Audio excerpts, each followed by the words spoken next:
It is a sweltering early evening on July 13th in Butler, Pennsylvania. The official Republican nomination is just days away, and former U.S. President Donald Trump is here to speak. Pennsylvania is one of 6 vital swing states.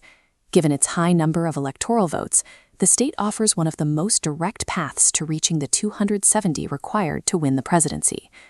Tens of thousands of supporters have gathered to see him. Any massive, open-air political rally carries an inherent level of environmental chaos. As Trump takes the stage to address this heavily Republican, blue-collar crowd, everything looks like a standard campaign stop. The massive physical footprint of this audience, combined with the critical political location, means security forces are managing an incredibly complex environment. Protection starts with a tight, immediate ring around the stage, composed primarily of Secret Service agents. Directly behind Trump, a secondary layer of defense is in place. Law enforcement snipers on the rooftops, constantly scanning the surroundings for threats. Just north of the main stage, exactly 120 meters away, sits a large, unsecured building. This distance places the rooftop outside the immediate security perimeter, but offers a direct line of sight within range of a modern rifle. Despite the heavy security presence, it isn't law enforcement that spots the danger first. Several ordinary crowd members notice an armed man climbing onto that specific roof. Leaving an elevated vantage point open just a football field away resulted in a catastrophic gap in a tight defensive net. Minutes into his speech, Trump turns his head to the right, pointing at a chart showing statistics on border crossings.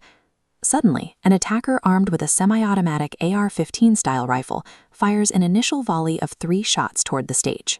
Because of that slight rotation toward the chart, the bullet misses a direct impact to the head by fractions of an inch, instead piercing the upper part of his right ear.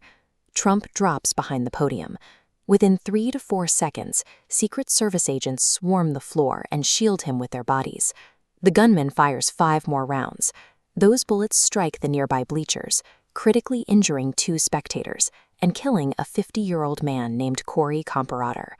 Simultaneously, the security detail on the rooftops behind the stage detects the gunman's position and prepares to return fire. The tactical response is rapid. Exactly 42 seconds after the very first shot is fired, agents confirm over the radio that the shooter is down.